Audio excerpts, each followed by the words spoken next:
আমরা এই টার্গেটটা অনেকে জানি না। আমাদের জীবনের লক্ষ্য উদ্দেশ্যটা কি? রব্বুল আলামিনের সন্তুষ্টি অর্জন, দুনিয়ায় শান্তি, পরকালে মুক্তি। ছোট্ট কথা,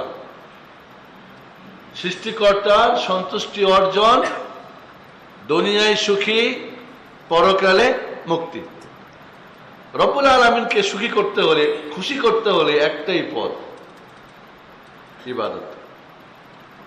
ইয়াকা না'বুদু ওয়া ইয়াকা নাস্তাঈন। ইবাদত ছাড়া অন্য কোনো পথে, মতে, চিন্তা ভাবনায়, কোনো ডিগ্রি, কোনো শিক্ষা, কোনো পদবি, কোনো ন্যাশনালিটি, টাকা পয়সা, ধন দৌলত, অন্য কিছু দিয়ে সম্ভব না। রব্বুল আলামিন সবচেয়ে খুশি হন যখন বান্দা কোনো ফরজ ইবাদত করে। বুখারীর হাদিস না?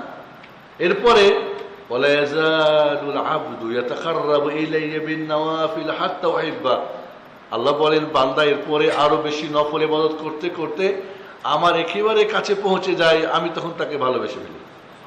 একজন মুমিনের জীবনে আল্লাহর ভালোবাসা পেয়ে গেলে পৃথিবীর আর কিছুই তার চাই না। সে আজ আল্লাহর ভালোবাসা পায় নাই বলে অনেক কিছুর পিছনে ছুটি, স্বর্ণ হরিণ ধরার জন্য ছুটি, অনেক ব্যস্ত, হ্যাস্ত ন্যস্ত, অনেক কষ্ট, বাট সুখ হয়তো পাচ্ছি না। যিনি সুখের মালিক তিনি কে? রব্বুল আলামিন, সৃষ্টিকর্তা।